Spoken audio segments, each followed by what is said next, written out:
Hello everyone, welcome to our course Understanding the Self. I am Gio Gloria Salas and my CEO presenters, Miss Patinu Jackie Rose, Miss Patias Irish, Miss Kino Diselin, and Miss Piedad Perez.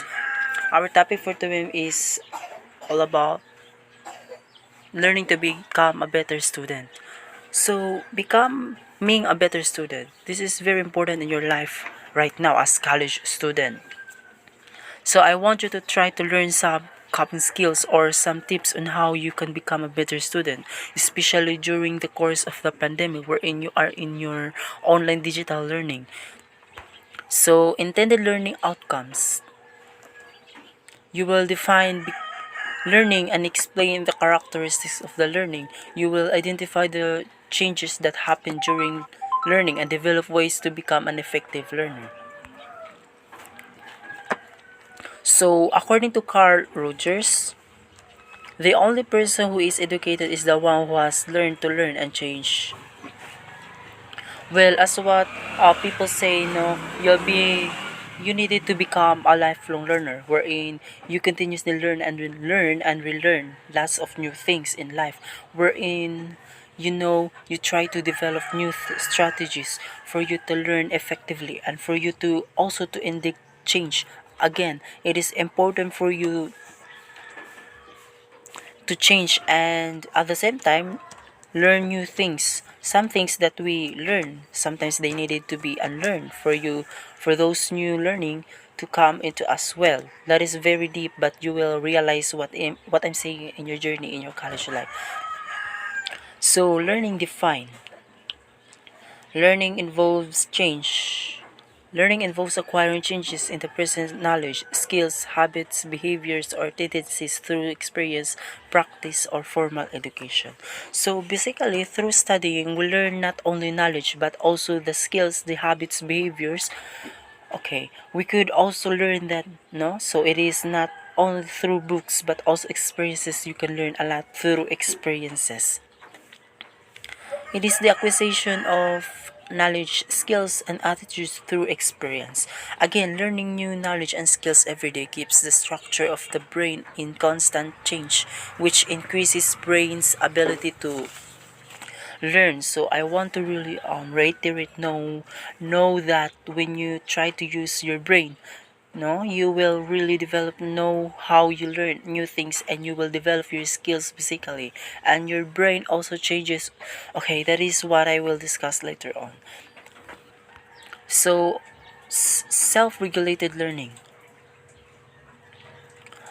a process which students systematically direct their thoughts, feelings, and actions toward the attainment of their academic goals.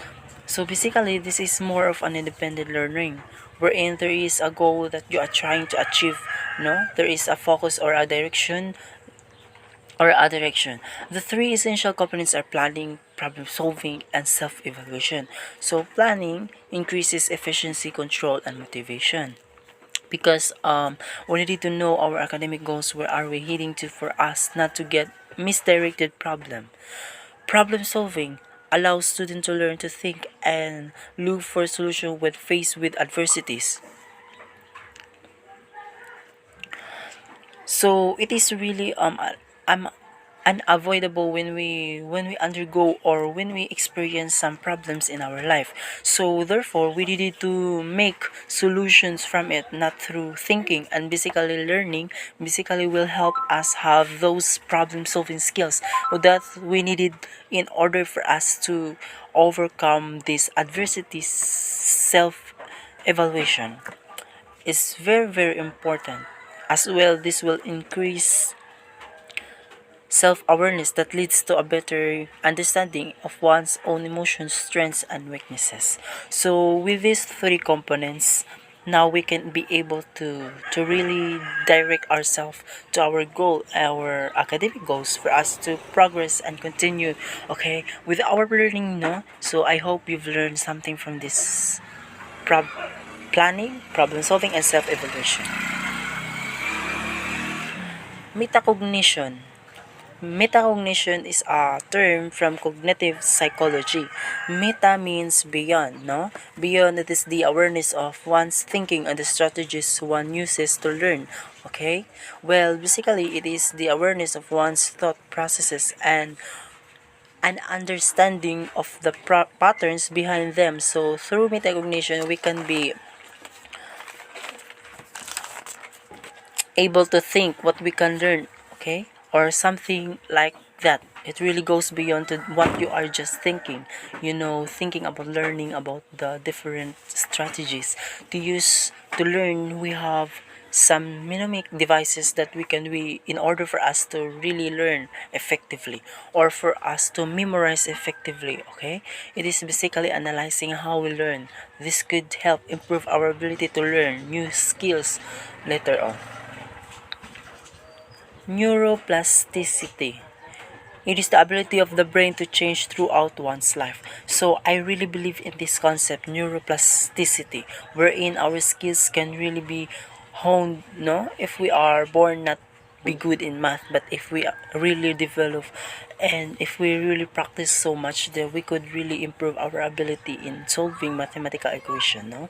So basically, this concept really goes beyond what is right now or what is our skill right now. We could improve ourselves better, so so because our brain really changes as we learn. That's what I said kanina, diba? So as we use our brain, no, as our way of learning also changes and vice versa as well. So the two ways that the brain can change are the number one, increases in the number of synapses between neurons, no? Synapses are the connections of those neurons in our brains or those new. Okay, so basically if there are a lot of connection, now if we could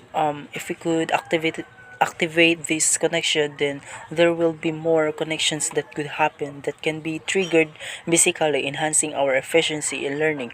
Okay, the change in the functions and the structure of the neurons, well, this is very in line to our biological sense of the person, like things that we eat, our habits like sleeping, eating. This could really affect the function and the structure of our neurons. Okay, neurons are the basic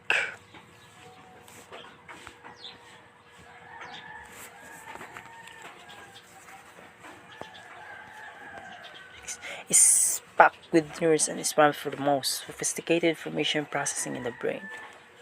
So it is the part of the brain that controls important cognitive skills in humans such as emotional expression, problem solving, memory, language, judgment, and sexual behaviors.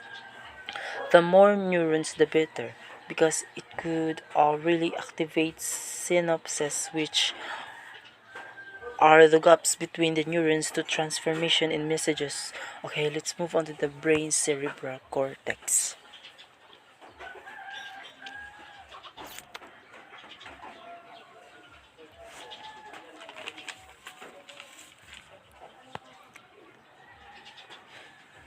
So, frontal lobe, ay, manam ko ni.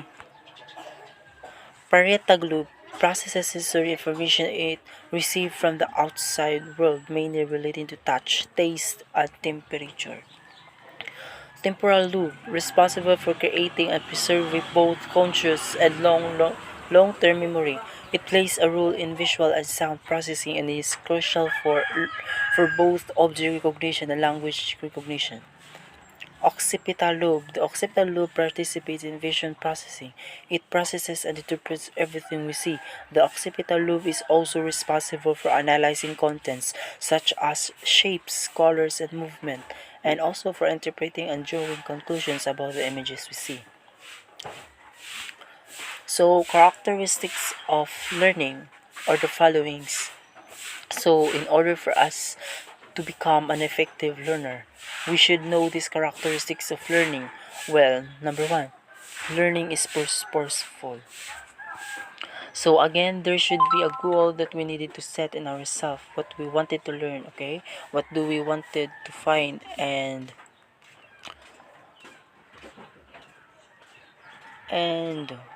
what do we wanted to find out, what do we wanted to analyze, what is our goal, why we are learning. This learning is a result of experience. Again, it's not just box into the books into knowledge, but learning can be a form of experiential learning, like what you experiences with your friends, what you experience with this event, with this a particular situation. No, so another thing, learning is multifaceted. So multifaceted means it has a lot of sources. Multifarious, it could be through our cognition, through our vision, our hearing, to our smelling, through our tasting, no? Through our senses. We learn so much through using the five senses.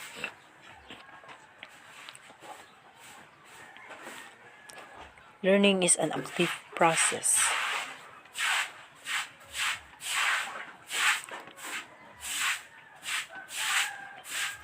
Learning is a cognitive behavior because we use our brain, our cognitive mind, in order to process information.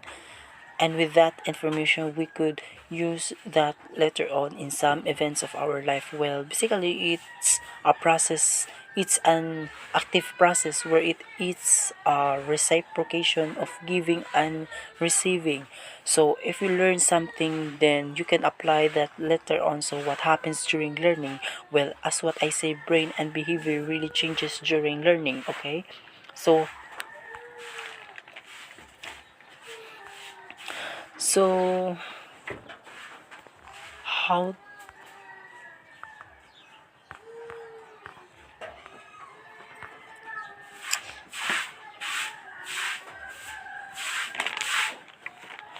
how to become a better student?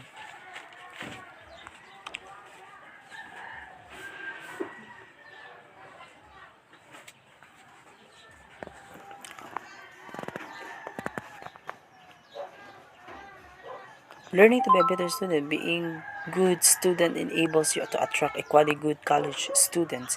And since you happen to share a lot in common, you are likely to advance your friendships even way after college, and this is good when it comes to sharing available opportunities and ideas as well. So this is quiet. I believe it's quite challenging during this time that we should learn to live, to really discipline ourselves, because in our mode setup of education, sometimes we really tend to forget the basic function or the goal why we learn. So it's good to always remind ourselves. Okay, these are some of the good study habits that we could incorporate in our online learning. Okay, this refers to the behaviors of students when preparing for tests or any learning assessment. So I hope you could apply some of these tips for your study behavior.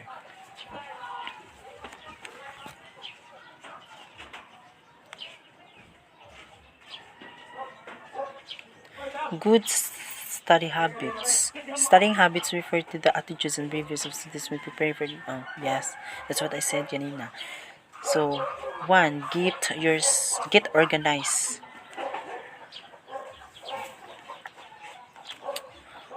Prepare your review materials. Ask help. Test yourself. Allow time to take a break and eliminate stress. Create or join a study group. Teach what you have learned. Now it's good that you have plans, like you have a to-do list of what you can accomplish for this week, or for the day you have a checklist. I really do that as often as possible. Now prepare your review materials. So it really depends on you. How do you prepare your review materials?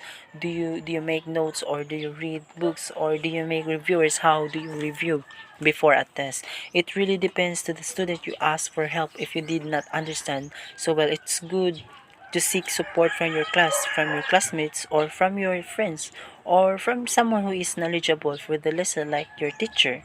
You know, you could ask question if you don't really understand. Test yourself. Now, again, practice makes perfect. So again, it is important for us to make an assessment of how much we learn through testing ourselves. We could really know the measurement of how much we know already, and what can we do in order to improve ourselves to perform better.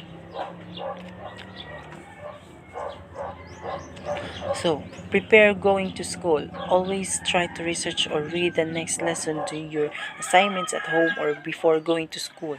Eat and have proper rest before going to school.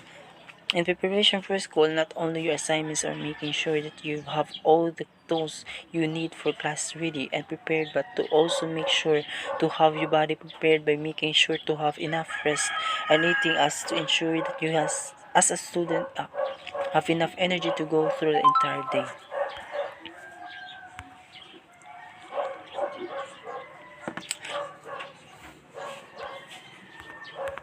Well, basically, you have to really discipline yourself and how can you manage your time well, especially when you are going into class, attending synchronous classes, or when you are doing your assessments. So use different resources. Aside from books provided for the class, don't forget to use the library and the internet. Using different resources will enable you as a student to access more information and be able to learn the latest learnings and information related to the subject matter that you are studying. Be critical and make learning personal. Know what you are learning, why you are learning, and how they're important to you and your plans in life. By being critical to the information that you acquire, you will be able to appreciate more their value and be able to apply and relate them to your situation and let this learning help you to be able to achieve your goals. Meaningful learning. In a tradition or teacher-centered approach, the students are passive and are expected to be receptive as the teacher gives instructions. The teacher is the sole speaker throughout the class period. Do other things. The school provides co-curricular or extracurricular activities. Join clubs or school groups to widen your experiences as a student. Not only can you have better relationships which will translate to more help in the future, but an active body and mind that may or may not necessarily related to school's work can also help a student to balance their lifestyle and maintain in a healthy body and minds. That's all.